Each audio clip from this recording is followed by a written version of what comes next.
राजधानी लखनऊ के संजय गांधी पीजीआई से जुड़ी एक ऐसी खबर सामने आई है जिसने स्वास्थ्य व्यवस्था और अस्पताल प्रशासन दोनों पर बड़े सवाल खड़े कर दिए हैं। जिस संस्थान में उत्तर प्रदेश ही नहीं बल्कि देश के कई राज्यों से गंभीर बीमारियों से जूझ रहे मरीज बेहतर इलाज की उम्मीद लेकर पहुंचते हैं, उसी संस्थान से सरकारी दवाओं की कथित चोरी और अवैध बिक्री का मामला सामने आने के बाद हड़कंप मच गया है। आरोप है कि पीजीआई से प्रतिबंधित नारकोटिक इंजेक्शन अन्य सरकारी दवाओं की चोरी कर निजी मेडिकल स्टोरों तक पहुंचाया जा रहा था। इस मामले में संस्थान के सहायक सुरक्षा अधिकारी डीके पांडे की शिकायत पर मुकदमा दर्ज कराया गया है। शिकायत के आधार पर एक नामजद आरोपी, एक आउटसोर्स कर्मचारी समेत अन्य लोगों के खिलाफ जांच शुरू कर दी गई है। बताया जा रहा है कि पूरे मामले का खुलासा तब हुआ जब 7 जुलाई को पीजीआई के EMRTC भवन की चौथी मंजिल की सीढ़ियों के पास वारफिन इंजेक्शन के 4 पैकेट लावारिस हालत में मिले। जैसे ही इसकी जानकारी संस्थान प्रशासन और सुरक्षा विभाग को मिली, पूरे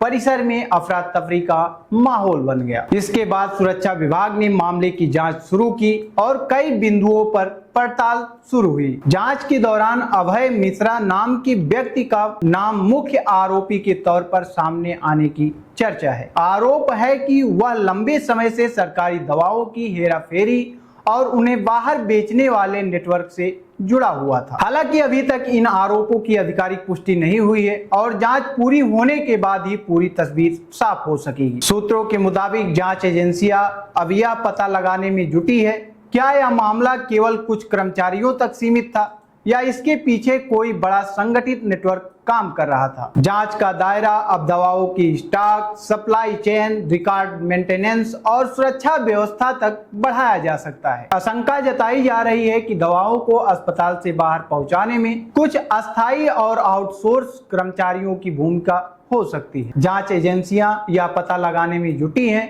कि दवाएं किस स्तर से गायब हुई, उन्हें बाहर कौन पहुंचाता था और निजी मेडिकल स्टोरों तक उनका नेटवर्क कैसे संचालित होता था। इतना ही नहीं, इस मामले में यह भी आरोप लगाए जा रहे हैं कि कथित अवैध कमाई से संपत्तियां बनाई गई। चर्चा है कि पीजीआई क्षेत्र के सरस्वतीपुरम में स्थित एक मकान और कुंज निवास नाम से जुड़ी कुछ संपत्तियों के मामले अभय मिश्रा नाम के व्यक्ति से दर्ज है। हालांकि इन संपत्तियों और कथित अवैध कमाई के बीच संबंधों की पुष्टि जांच और दस्तावेजों के परीक्षण के बाद ही हो सकेगी।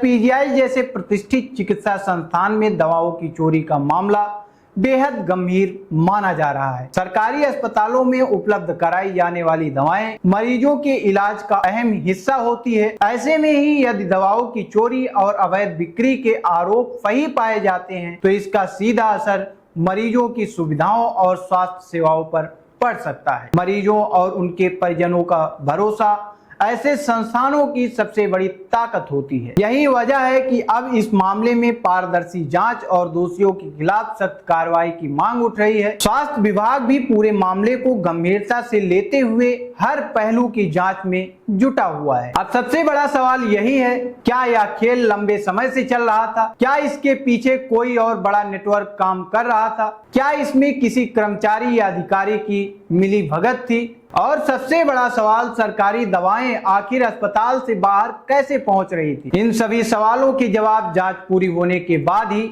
सामने आ पाएंगे। फिलहाल पुलिस और पीजीआई प्रशासन मामले की जांच में जुटे हैं और अधिकारियों का कहना है कि जांच में जो भी तथ्य सामने आएंगे उनके आधार पर सख्त कार्रवाई की जाएगी। मैं शैलेंद्र तिवारी और आप देख रहे थे द इंडिया लाइव।